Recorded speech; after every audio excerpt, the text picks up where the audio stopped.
भैया का फोन आया। दीपाली, पापा की तबीयत बहुत खराब है।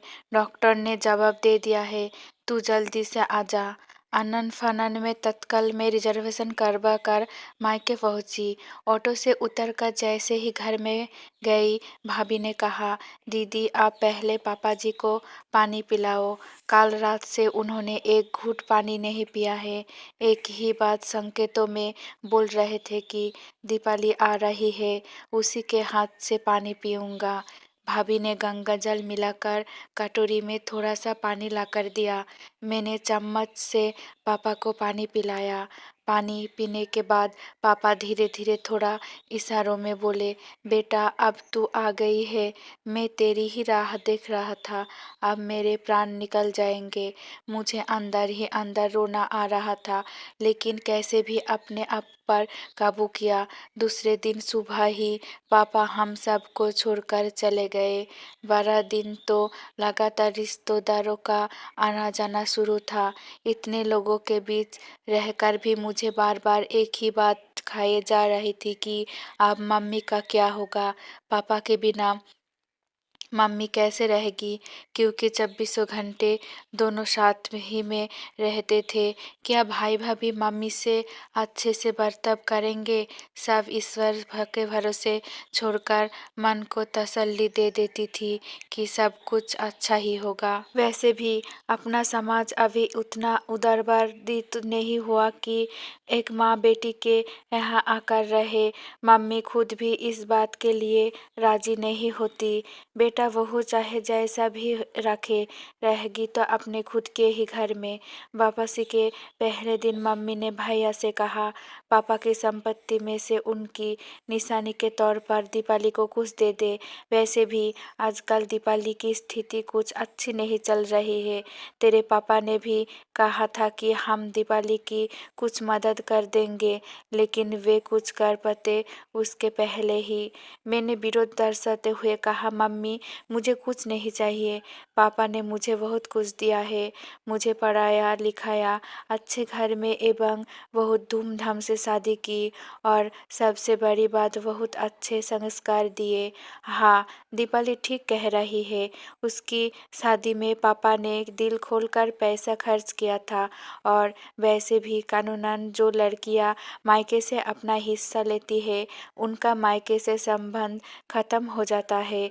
मुझे एवं मम्मी को दोनों को ही भैया से ऐसी उम्मीद नहीं थी। मैंने मम्मी को और देखकर इशारों में कहा कि ये सब भाभी का ही सिखाया हुआ होगा।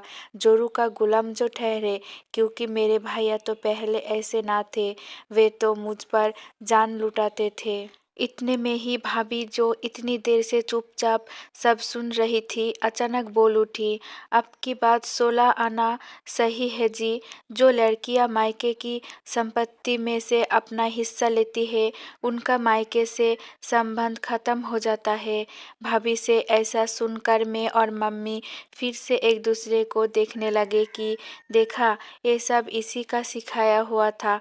लेकिन उसके बाद भाभी ने जो कुछ बोला वो हमने सपने में भी नहीं सोचा था।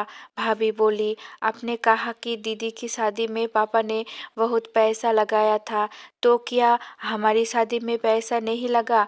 क्या हमारी शादी में पापा ने किसी तरह की कोई कंजूसी की थी? नहीं ना। मम्मी जी ने एक बार मुझे बताया था कि जितना सोना उन्होंने दीदी के दिया था, उतना ही सोना उन्होंने मुझे भी दिया है। रही बात अन्य सामानों की, तो अपनी गृहस्थी बसाने के लिए उन्होंने हमारे ऊपर दीदी से कुछ ज़्यादा ही खर्चा किया है। मतलब ये कि पापा जी ने बेटा और बेटी दोनों पर बराबर खर्चा किया।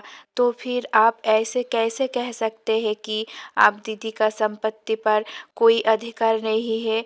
आज पापा जी इतनी जायदाद छोड़कर गए हैं और दीदी के हालात फिलहाल कमज़ोर है, तो ऐसे में हमें उन्हें कुछ देना ही चाहिए।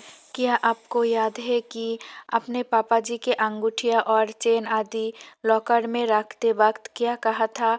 यही कहा था ना कि ये मेरे पापा की निशानी है, इन्हें किसी भी स्थिति में मैं कभी भी नहीं बेचूंगा। हाँ, कहा था। तो फिर क्या आपने कभी सोचा कि आपके पास तो पापा जी की निशानी के रूप में उनके द्वारा बनाया हुआ इतना बड़ा मकान है। उन्हें के मेहनत से आज अपनी कपड़े के दुकान पूरे शहर में नंबर 1 पर है। बैंक में इतना बैलेंस है। दीदी भी पापा जी की बेटी है, लेकिन दीदी के पास पापा जी के निशानी के रूप में क्या है? क्या आपको नहीं लगता कि पापा जी के प्यार पर जितना आपका अधिकार है, उतना ही अधिकार दीदी का भी है? मैं और मम्मी दोनों भाभी को देखते ही रह गए। भाभी कितना बड़ा करवा सच बोल गई। ये सब बातें जानता तो हर कोई है, लेकिन कोई भी भाई भाभी जानते समझते हुए भी इस बात की ओर से अपने आंखें जानबूझकर बंद कर लेते हैं। हम ही क्यों? भैया को भी भाभी से ऐसी उम्मीद बिल्कुल नहीं थी। ये उनके चेहरे से साफ साफ दिखाई दे रहा था।